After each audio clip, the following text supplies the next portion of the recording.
Yes, I couldn't shoot a bottle of Vostok vodka. The only way to get rid of Vostok vodka is to drink it.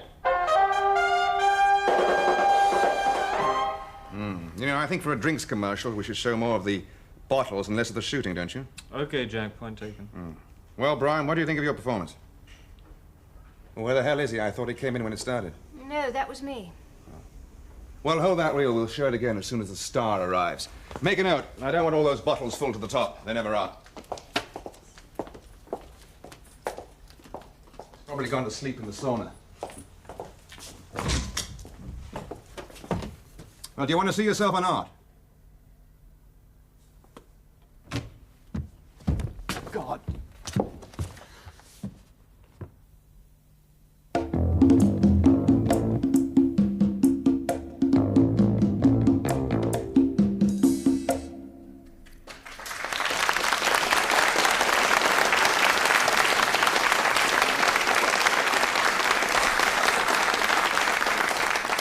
Good evening to you all once again. Now, I think and hope that most of you know how the game is played by now, but for those of you perhaps who've just joined us for the first time, let me give you a brief explanation. You have just visited the scene of the crime, and very shortly you will see everything that leads up to the particular crime. We have, as usual, a panel to help us. We also have a delightful-looking studio audience. Good evening to you and welcome. The panel and the studio audience all have these cards. And after all the relevant details have been shown to them, they will fill in whodunit and as many clues as they possibly can. Now, I must repeat again this week that the whole piece is strewn with real clues and, remember this, false clues. So don't believe anything you see or hear, right? Now, let me introduce this week's panel to you. A gentleman who is no stranger to post-mortems, only usually they're probably over jokes rather than bodies, Alfred Marks.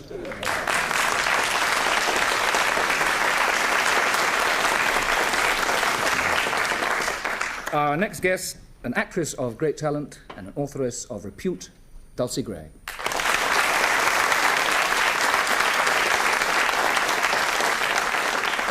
Now, Dulcie's latest book is called Understudy to Murder, so quite obviously we're not going to allow her to confer with our next guest, her ideal husband, and known to you all for many years also as Boyd QC, Michael Dennison.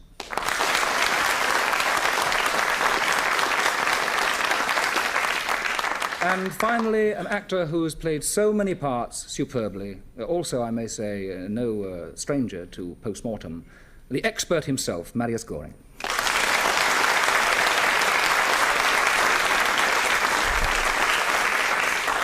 So now, ladies and gentlemen, for your edification, back to the scene of the crime. Sergeant? Yes, Sergeant. I'm sorry about all these questions, Mr. Maxwell, but your brother's been murdered, and with your gun. So let's get the facts straight. Yes, well, you see, I collect guns. I belong to a shooting club. So I used one from my collection for this commercial, the one my brother was in. With live bullets, sir? No, the special effects department blew up a line of bottles with charges in them.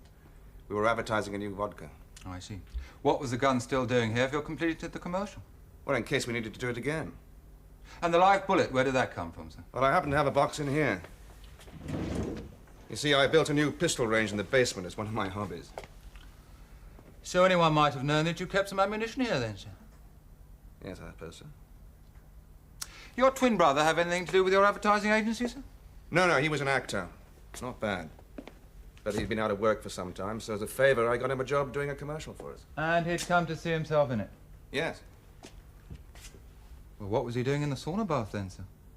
Well, let me explain. You see, I always arrive before anyone else, and I was in here dealing with my... About what time, sir? 9:15. And Brian arrived.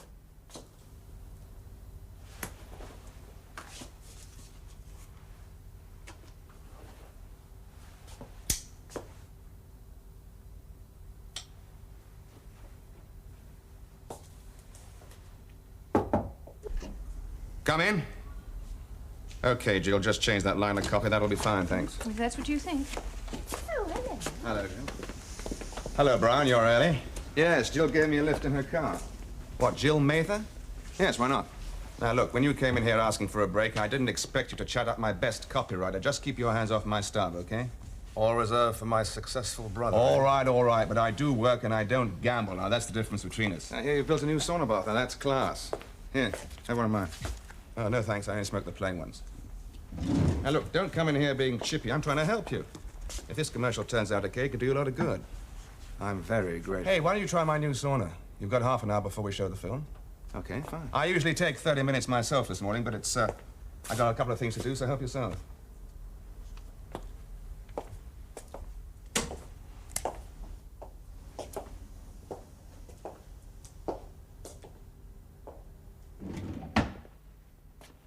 So I went to the media room to check some things with the operator.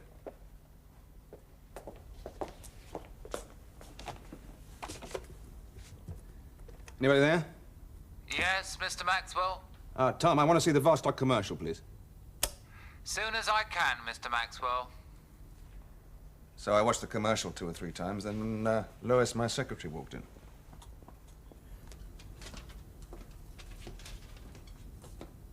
Oh, hello, Jack. You look surprised? Well, you always take a sauna at this time. Well, let's hear the boss is full of surprises. Then Dane, my accounts executive, walked in, and we watched the playback. You didn't wait for your brother to join you, then? No, but I thought he came in just as the lights turned on.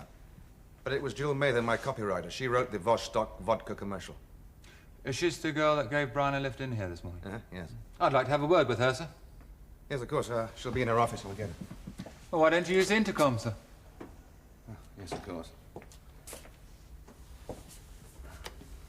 Yes, Mr. Maxwell? Oh, I'm sorry, Lois. Ask Miss Mather to come in, would you please? Very well, Mr. Maxwell. Right, sir, if you'd like to wait outside.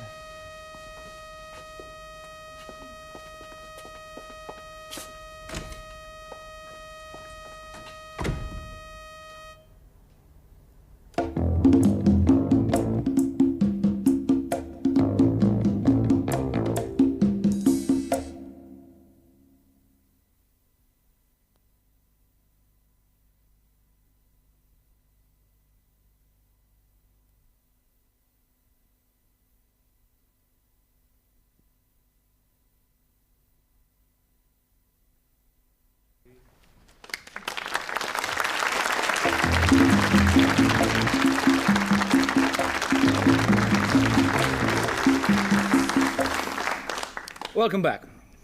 Well, we have the rest of the story to come, but for those of you who have just arrived, put your feet up. Here's the plot so far. Brian Maxwell, an actor, has been found shot in the sauna bath at Maxwell Advertising, which is owned by his more successful twin brother, Jack Maxwell. Jack has revealed to Sergeant Pearson that the gun that was used was kept in his desk, together with the bullets. Now, why was Lois Dane, his secretary, so surprised to see Jack in the media room? Was it because Jack would normally be in the sauna bath at that time? And Jill Mather, a copywriter at the agency, was apparently more than friendly with the dead brother, Brian. The question is, why would anyone want to kill Brian Maxwell, a not-too-successful actor? Anyway, back to Sergeant Pearson. Ugh. Somehow coffee from a vending machine never tastes the same, does it? Right, Miss Mather. Now, you and the deceased were, how shall I put it, close? Yes, we were. I'm sorry these questions might be a bit painful for you, but did he get on well with his brother? Nobody gets on with Jack Maxwell, and Brian least of all. But Mr. Maxwell gave the deceased a job. It's about the only favour he ever did him. Did you see Brian earlier this morning? Yes, I drove him in. We got here about 20 to 9. Let me show you your brother's new toy. He's just built himself a sauna bath. Hey, how the rich live, huh?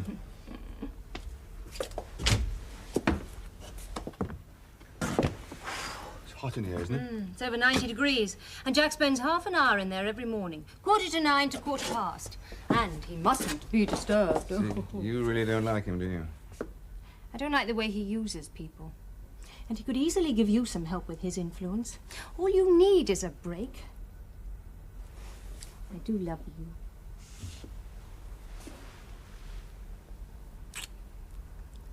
I'd do anything to help you. Now, don't you worry, it'll all work out. I've got to go and see your brother for a minute, so why don't you wait in there? We'll all be in to see the commercial at 9:15.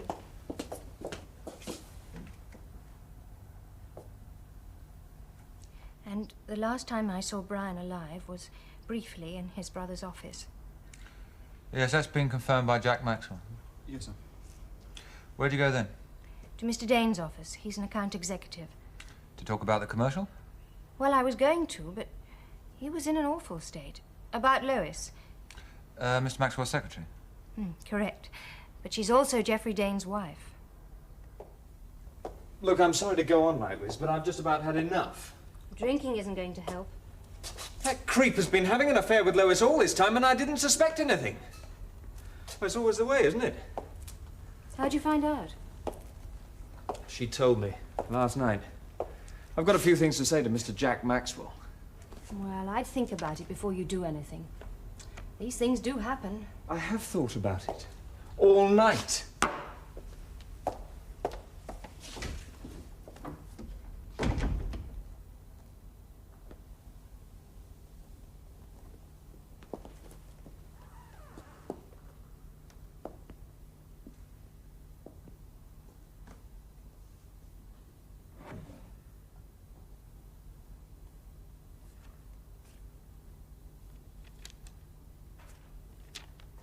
I waited a few minutes in Mr. Dane's office, going through the papers I wanted to discuss with him. Then I remembered that Mr. Maxwell would be having his sauna. So I came here to try and find Mr. Dane and calm him down. And did you? He wasn't here. And then I realized it was 9:15, and they must all be in the media room, and I got there just after the commercial started. Did you call in at the sauna bath on the way? No, Jack Maxwell was in there. How'd you know? A light goes on when there's somebody in there. Therefore you were surprised when you saw him in the media room. I didn't really think about it. I was more concerned by the fact that Brian wasn't there. Because that's where you expected him to be. Yes. Right. Well, thank you very much indeed, Miss Mather. I wonder if you could ask Mr. Dane to come in now, would you please? Well, one other thing. I wondered if you could arrange for Mr. Maxwell to show us that commercial. Yes, I'll tell him. Why do you want to see the commercial, Sergeant? I'd like to see what Brian looked like when he was alive. Do you follow me, Morrison? Yes, I think so. Somebody has murdered the wrong man by mistake. Oh, it's a possibility. And they could all have known that the gun was here. I understand you want a word with me, Sergeant. Oh, yes, Dane. Come in. Close the door, will you? This won't take a moment. I didn't do it, if that's what you're thinking. Yes, but you had a very strong motive, didn't you, Mr. Dane? We've just found out that your wife was having an affair with Jack Maxwell. Miss Mather tells me you came down here to have it out with him. Yes, but he wasn't here. And then I remembered he'd be in the sauna bath. So what did you do? Well, I went to look for my wife, and I found her and Jack Maxwell in the media room. Oh, there you are. Discussing how well I'm taking the bad news. What bad news? I've told him. Well, you've told him what? About us. What an idiot I've been. Ready when you are, Mr. Maxwell. Well, we'll discuss it later. We're waiting for Miss Mather and also my brother Brian. They came in together this morning. Oh, I haven't seen him. No, I let him use the sauna bath. I'll go and get him. No, we'll let him. He knows we're showing it at 9:15, so let's go. Okay, let's see it. How long after that did Miss Mather arrive? Just after it had started. Right, thank you very much, Mr. Dane. Could I have a word with your wife now, please?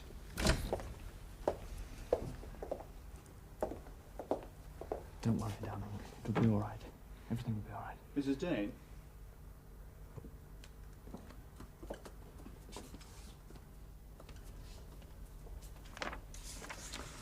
Ah, Mrs. Dane, come here. Sit down, will you, please?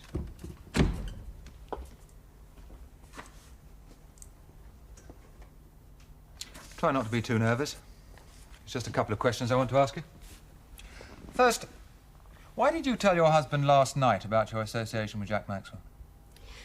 I had a terrible row with Jack yesterday. What about? Well, he made it quite clear that he had no intention of marrying me, even if I got a divorce. I was so upset that when I got home, I just burst into tears. And I told my husband all about it. And what's your feelings towards Jack Maxwell now? Nothing. I feel numb. One last question. Why were you so surprised when you saw Jack Maxwell in the media room? Who said I was surprised? He did. When I got to the office this morning, there was nobody there. The light was on in his sauna, and I thought he was in there. So naturally, I was surprised to find him in the media room. Right. Thank you very much, Mr. Dane. I think we'll go and see that commercial now, Morrison. In fact, I think we better all go and see it.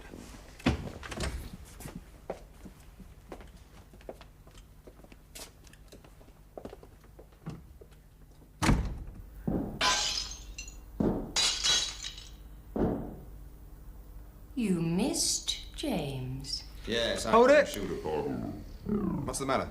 Could you take it back a few frames, please? I think you've made a mistake, sir. Yes, that's it. Yes, there, look.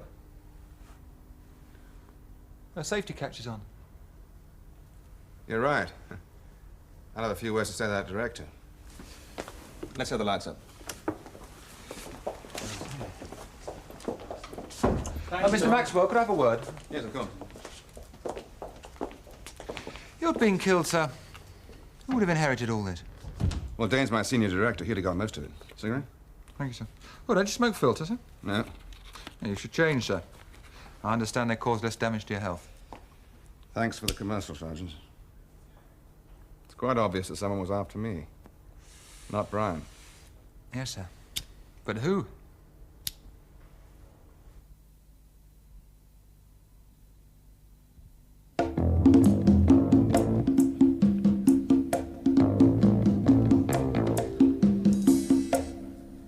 Well, that's it.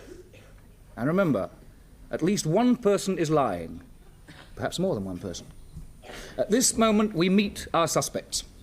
And they are...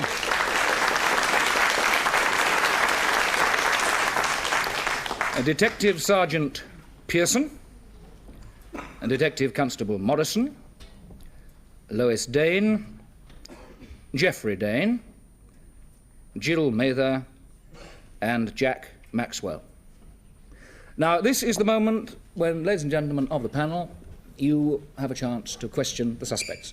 First of all, I must tell you that you have a playback allowed to you of anything up to 20 seconds from any part in the play you've seen. I want to go down the line and ask, first of all, Alfred Marks, which particular piece would you like to see back again?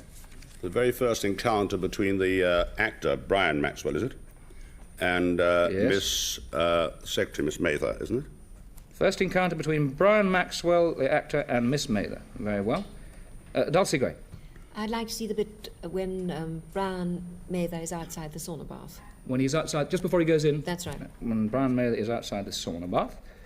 You will see that. Michael Dennison. I'd like to see the bit before the titles. In other words, the very, very, very beginning of when they were sitting in the viewing theatre. Oh, when they were sitting in the viewing theatre, right at the beginning. leading up to discovery of the body. Yep. Right, you are. And Marius Goring, what would you like to see?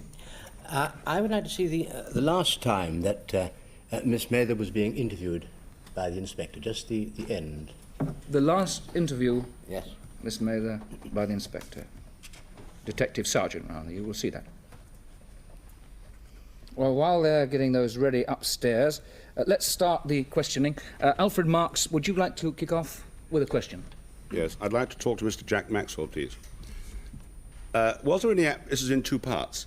Was there any antipathy between you and your twin brother? I wouldn't put it as strong as antipathy, but we didn't get on particularly. We had nothing in common very much. Didn't you like him very much? I didn't have any time for him. Was that the reason why you couldn't help him? One question in two parts, Mr. Marks. Well, yes, that was three parts. It's a Jewish two parts. It's a Jewish two parts. Yes. Dulcie, in a one part.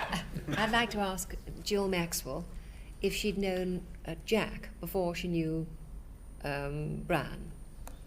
Oh, yes, I worked for Jack for quite a while before I met Brian. I see. Thank you. Michael.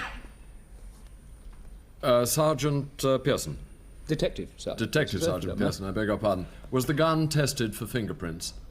Well, we are waiting for the fingerprints to come back. It's at the sort of lab being tested. They haven't been sent. Right. Well, may I ask one... why not? Yes, a supplementary. Go on. A supplementary to Mr. Maxwell, then, in that case. How did the gun come to be in your desk drawer when the detective came to question you? Well, it was there because it was made it was made in the commercial. You see, it was the gun that was used in the commercial, and we may have had to do it again. So it was always on Forgive tap. me if I'm not satisfied with that reply. Doubtless you will come back to that point, Michael. Marius Scoring. I must say, Mr. Chairman, I find myself, as an expert pathologist, astonished by the nature of some of the evidence that has been shown us. One asks oneself, I mean, how and by whom was the camera planted that photographed these astonishing events? Yes. Are you asking me, You're not by any Marius? chance attempting to mislead us, are you? No, I'm not at all. No, it just happened to be there, you know. Yes. I see. Yes. Right. Well, then, might I just ask further to the question that was asked by my learned friend on my right. Why are you assuming that this was a case of murder and not possibly one of suicide? I'm not assuming anything of the sort. I'm sorry, the inspector. Sergeant. Sergeant. Can you remember the question? Well, yes. We've had ballistic reports that we are coming through all the time, and they would show that the gun was fired further than an arm's length away. Ladies and gentlemen, just a minute. Questions a bit later. We have, in fact, the first playback. It is, Michael Dennison, your playback. It's the very opening of the play in the media room leading up to the discovery of the body. Here it is on your screens now.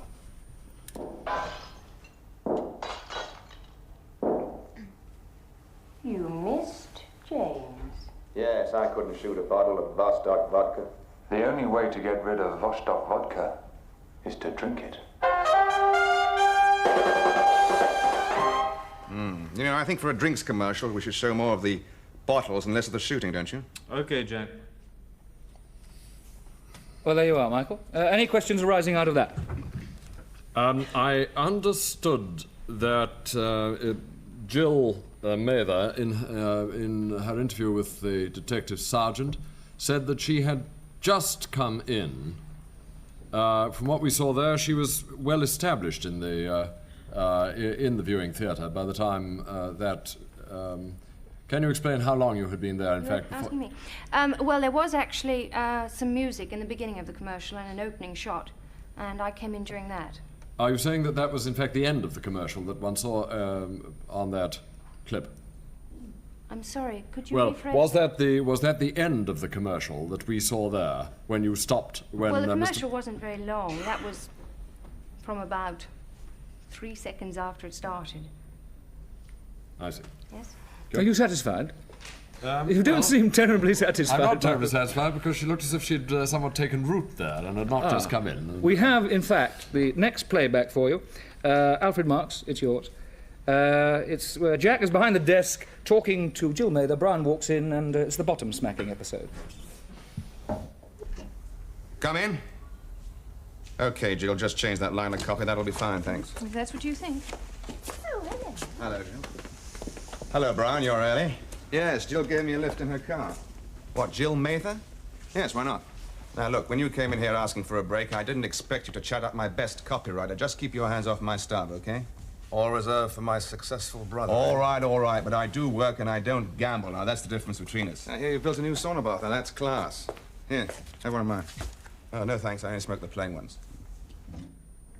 Alfred, any questions arising out of that? Well, the only reason I wanted to see that was I liked the bit about slapping the bottom. Yes, I thought perhaps that was the reason. Didn't tell me anything. Well, rising out of that, I'd like Jill Mather's phone number. You can't have it. Oh, all right. Afraid not. Right. Any pertinent questions of pith and moment? Not really, because I saw what I wanted to see. You did? Thank you.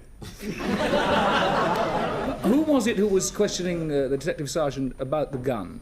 You both were. In fact, of course, the gun, if you remember, the gun was not in the desk during the detective's questioning. It was, in fact, still in the sauna bath by the body.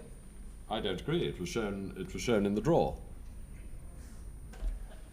Michael Dennison, I am quite certain that gun was not in the desk when the detective sergeant was questioning Maxwell. I'm quite certain. Listen, can I have a playback? I'm not looking up to heaven. I'm actually, you know, looking up to the technical lot. I want a playback of that particular area where you saw a shot of the desk. Is that right? Do you mind that? Mind it, I require it. Right, you require. Thank you very much. Well, while they're in a panic up there looking for that, let's get on with the questioning, and I hope it'll come in a minute.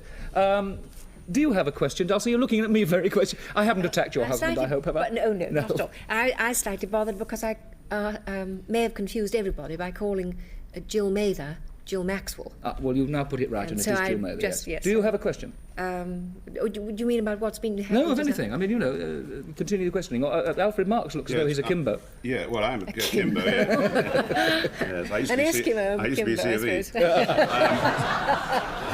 CV. Miss Mather, may I ask you, how long were you emotionally involved with Brian Maxwell? We met round about the time that the commercial was being cast, which was about 3 months ago. Thank you. Excuse me, but I think this is my playback. The close-up, I hope, of the desk without gun. Right, it's coming up on your screens now. Eh? I've got. Here's the gun by the body. Right now, here we go. I think he's going to open the desk drawer any second now. Yes, there you are. Right, no gun. Right? That's what's that? That's a pack of cigarettes. Black pack of cigarettes. There's no gun in the drawer. That looks like a gun. It's designed. It's a pack of cigarettes that's designed like a gun. I've seen it. It's a cigarette lighter that's designed like a gun, not a pack of cigarettes, Alfred Marks. No, but believe me, that was in fact a box of bullets and a pack of cigarettes. I saw the box of bullets, yes. but I also saw something which I certainly thought was a gun. It was not in fact a gun, Michael. It was in fact, believe me, it was, cross me up and hope to die, a pack of cigarettes! Would you like to continue with the questioning on another line? Yes. Sergeant Pearson was the... Detective Sergeant. Detective Sergeant Pearson. In my career, long since departed as a barrister, I used to call them Sergeant after I'd called them the correct title first. Anyway, Detective Sergeant Pearson, has the time of death in these tests which are going forward, rather swiftly it seems to me, the tests are going forward, as you've only just come onto the case, but has the time of death been established? No, it would appear to be between 9:15 and 9:15, and we're assuming it's between that period of time until we get further tests and. You can't find it down any more than that, because it's perfectly obvious that it's between those times, as we've seen him go in live after 9:15, and we've seen him dead at 9:15 or 9:20. But you can't be more precise. Not at this moment, sir. You're leaning forward, Dulcie. Yes, I was, but I got so fascinated by that I've forgotten entirely what I was going to well, never mind. Marius, do you have a question? No. You have no question. We have, in fact, another playback. It is... I've lost count. Oh, it's Dulcie's. It's yours, yeah. Brian and Jill kissing in the sauna bar. Oh, very well. I'd do anything to help you. Now, don't you worry. It'll all work out. Oh. I've got to go and see your brother for a minute, so why don't you wait in there? We'll all be in to see the commercial at 9:15.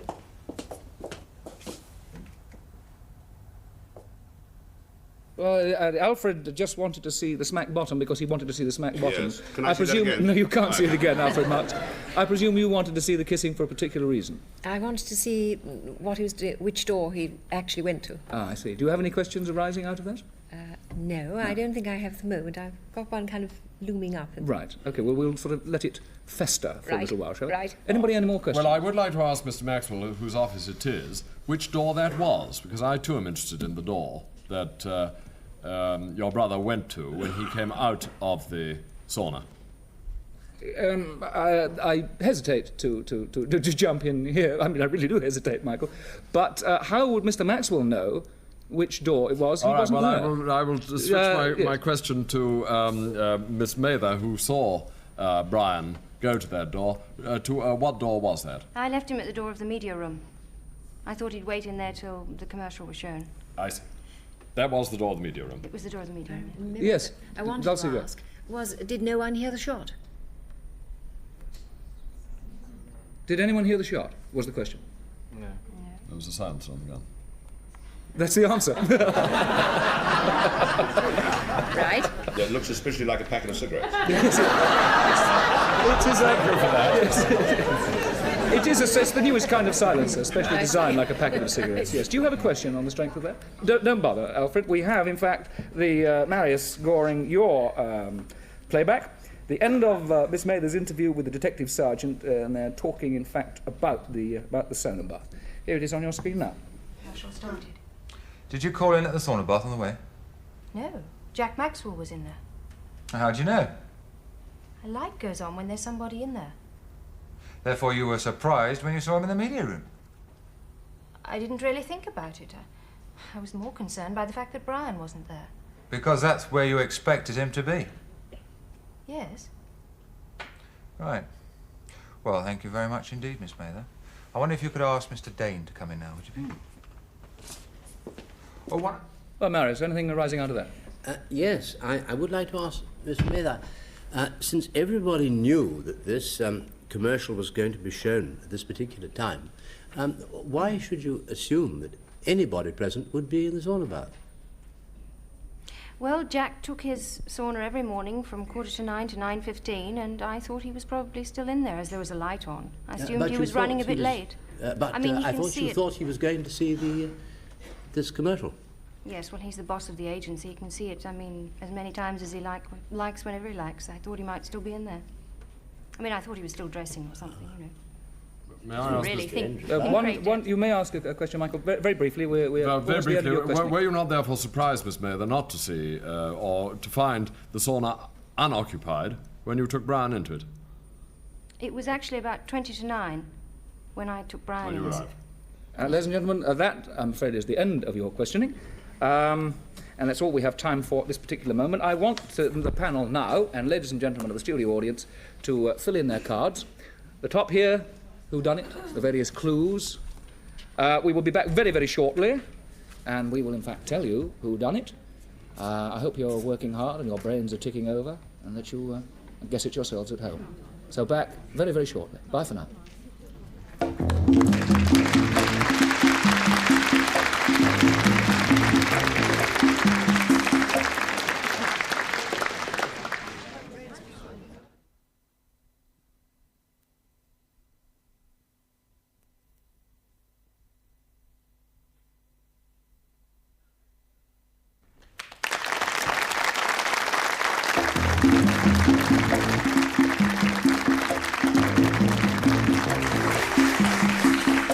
Well, we've collected all the cards from the panel. I would like to point out that it is not true. Alfred Marks has put down here, he was shot with a large packet of filter tips.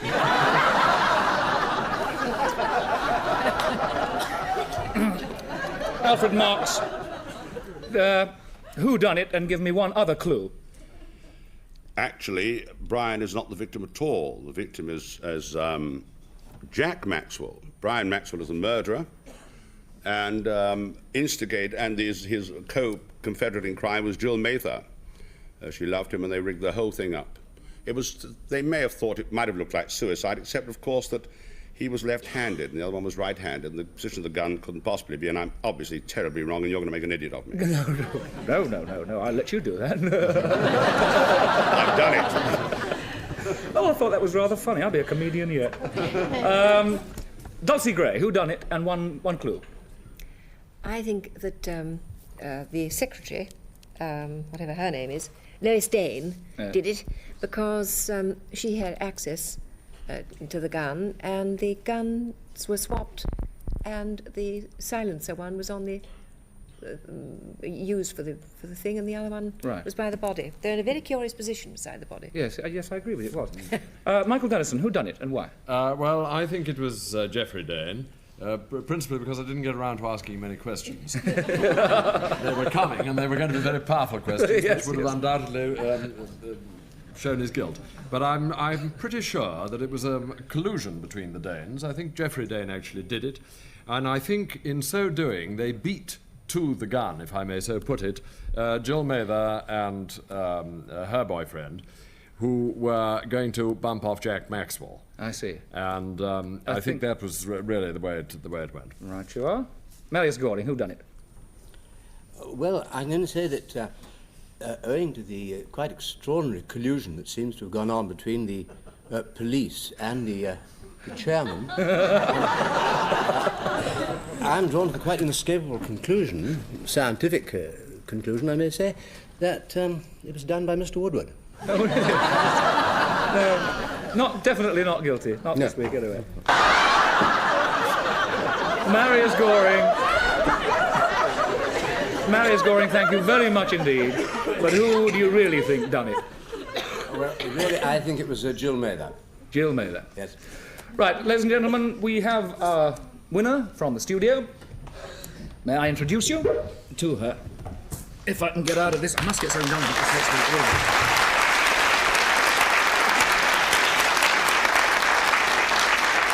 Many congratulations, Mrs. Impey. You have the winner, you have the criminal, and you also have 3 very, very good clues.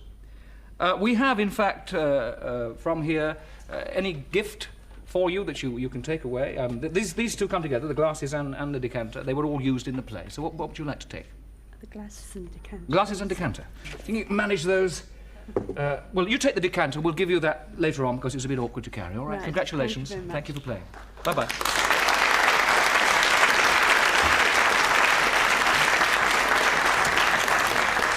I wonder if the real murderer would please stand up.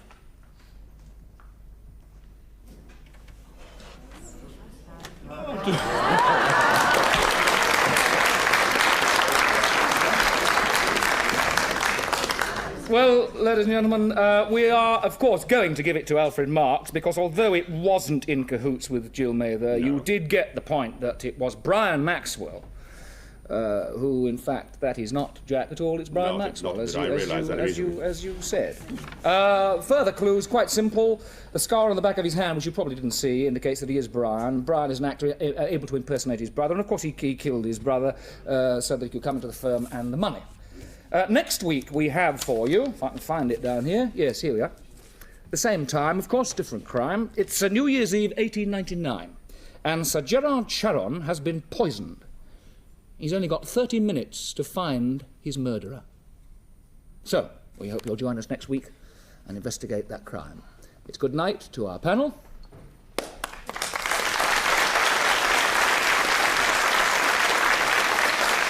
Good night to our suspects.